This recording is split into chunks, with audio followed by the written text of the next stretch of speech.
big development that's happened. There was a deliberate attempt by the dragon to derail strengthening of ties and people-to-people connection between Bharat and Taiwan. Both these nations have now raised the stakes with Jobs Pact, which is in the offing. It's a new era of economic alliance as the Jobs Pact is expected to be signed very soon, despite China-sponsored efforts to sabotage the entire move.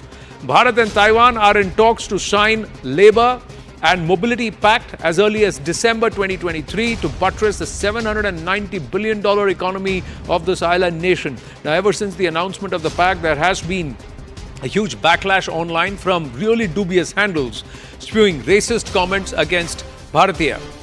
But according to experts who spoke to News 18, despite China's attempts to derail the progress, Taiwan has taken pains to highlight that the inclusion of migrant workers from Bharat is aimed at addressing a serious worker shortage that Taiwan is facing.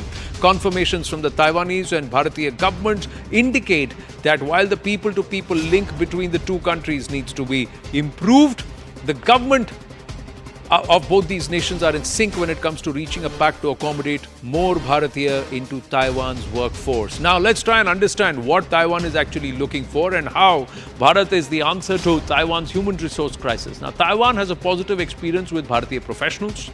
5,000 Bharatiya hold white-collar jobs in the tech industry. Taipei is actually looking to cast its net beyond the tech sector because Bharat is a perfect candidate to cater to global demands across all sectors. Taiwan's semiconductor industry is facing critical shortage of talent, and on the other hand, Bharat has over 120,000 semiconductor engineers. Also, Taipei has an aging population. Taiwan has an aging population. And it's this aging population which is also going to seriously impact its available workforce.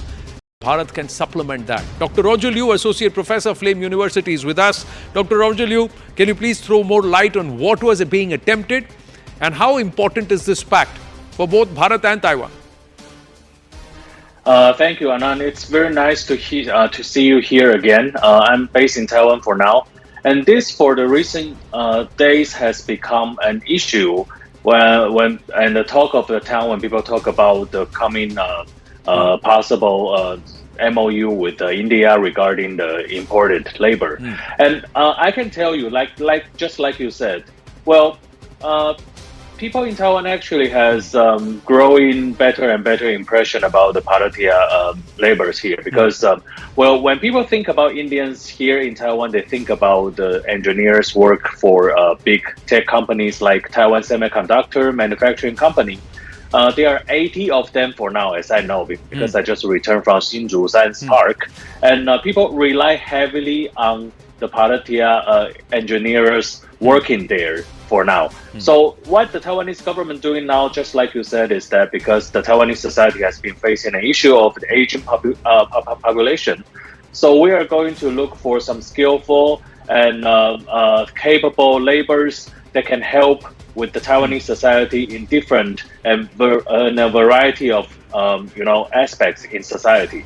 So we are very happy, and the Taiwanese government and the Bharatiya governments are very happy to work together to introduce the skillful Bharatiya laborers. But like you said, the Chinese are not happy to see that.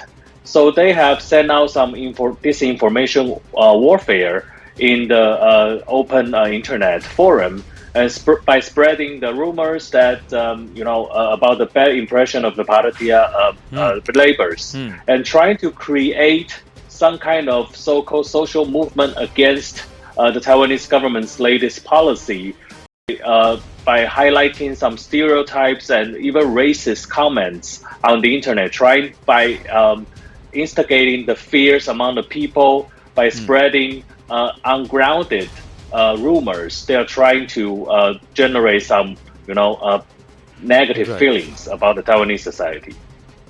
Right. Now, so what will be the impact? And do you think there will be no racial attacks? There will be no backlash when this process is inked and when workers from Bharat, talent from Bharat arrives in Taiwan?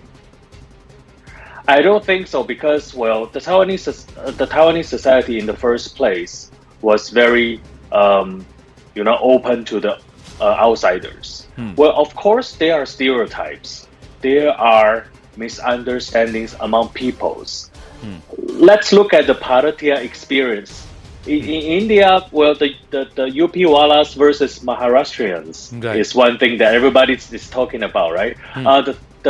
Some misunderstandings between Telugu, Tamils, and Canada's, all this kind of thing. Actually, in the East Asian or the Asian society, actually people have stereotype against each other or for each other. But this is very different from the racist, situation. It's Right. totally different. Of course, there are stereotypes, but it's a reflection that the Bharatiya society and the Taiwanese society need to understand each other more. And Right. fortunately, for the past few years, people have accumulated their knowledge about the Bharatiya society by knowing that a lot of skilled workers from Bharat, from India, actually can work at a variety of aspects for the Taiwanese society. I think most of the people have very positive feeling about India and Right. when people refer to India, they always think about this is a country where Buddha comes from. This is a country that produces a lot of great mathematicians and engineers. So this is the mainstream. 99% of the Right. people in Taiwan think about Bharatiya. No, that's fantastic. Dr. Rojuliu, thank you so much for your time, and I hope you have a good time in Taiwan, and we see you back in Bharat very, very soon. I know you ply your wares between both the nations, so good to have you back and on the right stand. Thank you very much. Namaste. Thank you very much, Jai Hind.